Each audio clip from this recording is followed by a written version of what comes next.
ऐसे समर्थ प्रभु को छोड़कर उनको पीठ देकर के हम अभागे बनकर जगत में गिड़गिड़ाते फिरते हैं। शिव सुरेश दिन मणि गणेश के होय कनोड़े डरते हो, तब हम हूं लोगन की नाई घर घर भटकत फिरते हो। इनके चरणारविंद को भूल करके घर घर भटकते फिरते हैं, मानो कहीं से कुछ प्राप्त हो जाएगा। ये समर्थ तुलसी की कंठी, उस कंठी को भूलकर न जाने क्या क्या गले में डाल देते हैं। कैसे डोरे धागे न जाने क्या, कोई ने कुछ कह दिया तो बस वही करने लग जाते हैं। कैसी अंधश्रद्धा है हमारी।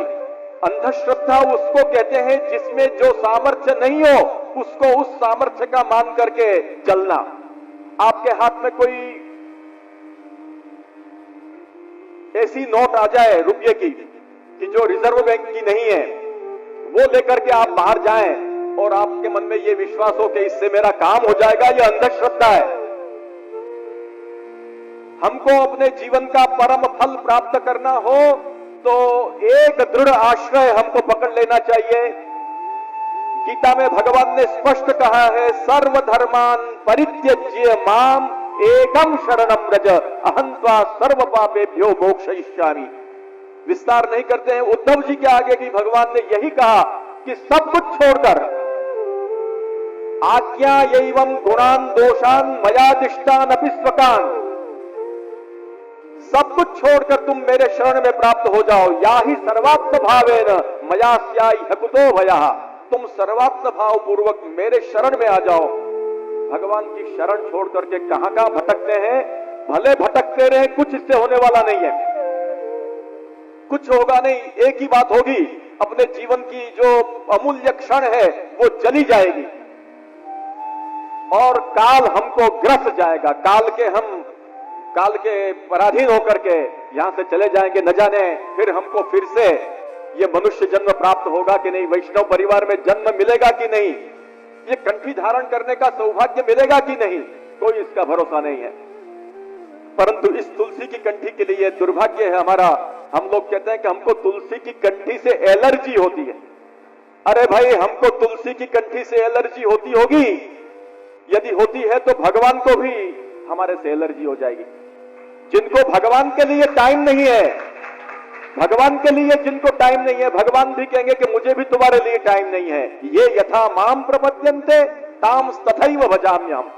ये बहुत सुंदर मौका मिला है, ऐसा मौका फिर से नहीं मिलेगा, ऐसा अवसर फिर से नहीं मिलेगा। ये मनुष्य जन्म मिला है, उसको सफल कर लें, उसको धन्य कर लें। श्री महाप्रभु जी का दृढ़ आश्रय पकड़ लें।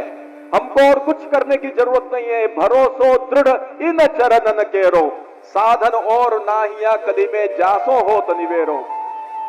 इतना यदि समझ लें, और कुछ भी नहीं हो सके, केवल श्री महाप्रभु जी का, गोसाई जी के चरणों का दृढ़ आश्रय यदि पकड़ लिया, मन से, वाणी से, काया से तदेक परायण यदि हम बन गए तो हमारा बेड़ा पार हो जाएगा।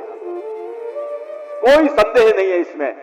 निश्चित श्री ठाकुर जी हम पर कृपा करेंगे, लेकिन एक ही बात है कि दृढ़ आश्रय होना बहुत जरूरी है। श्री महाप्रभु जी, श्री गोसाई जी के चरणों का दृढ़ आश्रय हमारे अष्टसखा 84-252 यही सिखाते हैं कि एक अनन्य दृढ़ आश्रय रखो। एक अनन्य दृढ़ आश्रय रखोगे तो सब कुछ हो जाएगा। ये हमारे भक्तों ने हमको सिखाया है। इसलिए 84-252 अष्टसखा की वार्ता को सुनने के बाद हमारे जीवन में दृढ़ आश्रय आना चाहिए, दृढ़ अनन्य आश्रय हमारे जीवन में आना चाहिए। ये वार्ता का फल है। सत्वम रजस्तम इति प्रकृतेर गुणास्तैर युक्तः परः पुरुष एक इहास्य धत्ते स्थित्यादये हरि विरंचि हरेति संज्ञाः श्रेयांसि तत्र खदु सत्वतनोर नृणाम स्युः।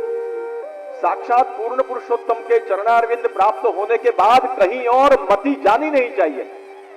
चित स्वामी जी ने क्या कहा, हम तो श्री विठ्ठलनाथ उपासी, इरे छाड़ जो और को ध्यावे सो कहिए असुरासी।